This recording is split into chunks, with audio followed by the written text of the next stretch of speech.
If you haven't checked out my video on how to do this with our free account, go ahead and do that. But for those of y'all that want to kick it up a notch, I'm here to show you how to measure and amplify G2's impact on every stage of your funnel using Dreamdata's paid tiers.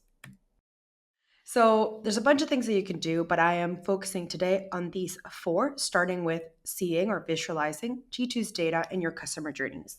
What does that look like? Well, first of all, this is what an account-based customer journey looks like in Dreamdata. Dreamdata collects and models all of your go-to-market data. So that means that we consolidate all of these touch points from your connected tools, your connected sources, as well as our website tracking into one single timeline for all of your accounts. Here, you can see all of the stakeholders involved in the deal. You can see all of their touch points. You can also see how the deal progresses from marketing qualified lead to sales qualified lead down to new business close one. Now, in terms of G2, right here, you can see the account level touch points, and you can click on each of these sessions to know more about what happened there. So now that we have all of this information for all of your accounts, we can actually paint a picture in the aggregate, which takes me to calculate the ROI on your G2 investment. We will do that under the It's under the ROI report here.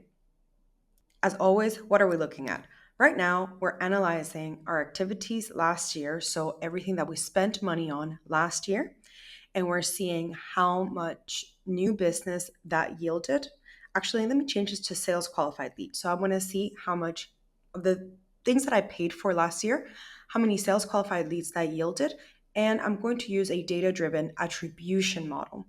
The data-driven attribution model uses machine learning to assign credit to the relevant touch points, and it's a multi-touch attribution model.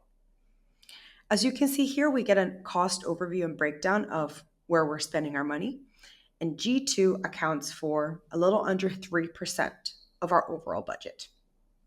If I scroll down to this table over here, and let me just make it bigger, and I sort by ROI, we can quickly get the ROI of G2, which is very high. That was not planned.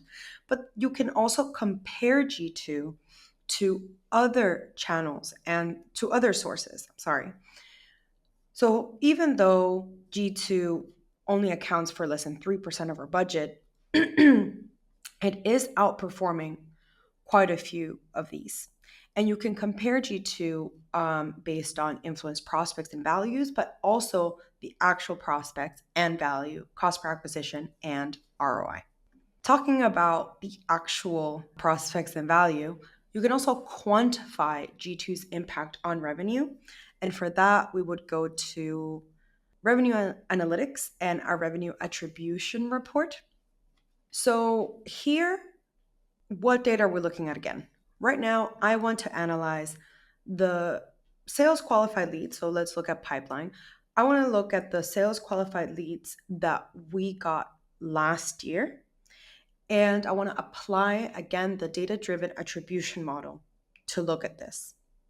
From here, I can select G2 as a source just to isolate that. And I will get the numbers that I need right up here.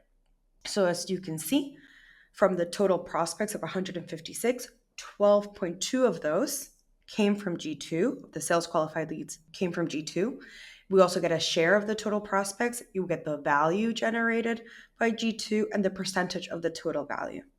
You can also get a little bit more granular. So if I group it by campaign, right here, I get an overview of the sort of campaigns in G2. So category, profile, or alternatives, the prospects that were influenced, the share of total prospects, as well as the value and average prospects value as well. And finally, you can create and sync custom audiences to ad platforms daily using G2 data. What does that mean? Well, as I said before, Dreamdata collects and models all of your B2B go-to-market data, which means, I'm just going to go to audiences, which means that with audiences, you can actually access all this data and combine it to create the most relevant audiences that you need. Audiences can be based on companies and contacts. I'm just going to base them on companies. So here, we're just going to add conditions that companies need to meet to be part of this audience. It's very simple. I'm just going to say companies that performed any event where the source equals G2, let's say during the last quarter. Then I'm going to use some CRM data, so company property. Let's say I want to focus on North America, United States, and Canada. Now let's add another condition.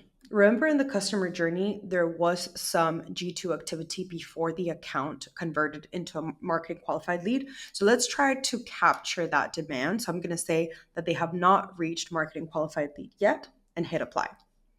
This leaves us with 54 companies, and I can quickly just save this audience and call it G2 intent data. I'm gonna call it ICP layer. I mean, you can add as many filters as you want. You would probably have more when it comes to ICP. And then pre-MQL. Now, this audience is dynamic. What does that mean? That means that whenever companies meet this criteria, they will be added to this audience automatically.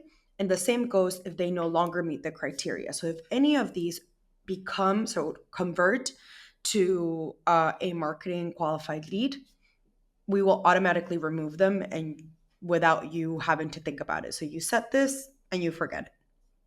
But this, I'm not done because this is not enough. I also said that we can sync them, and that also happens under the Audience Hub under Syncs. You can sync custom audiences directly to LinkedIn and Google. Just going to pick LinkedIn. And it's not only pretty simple, but pretty fast. Click Add New. You select the ad account. You select the audience that you created. So let me find it. There we go. You click Save. And that's it. We start matching, sort of like setting up the first time you sync, and then we automatically sync this audience every single day to LinkedIn. And again, it gets any updates get sent automatically without you having to do anything. Bye bye.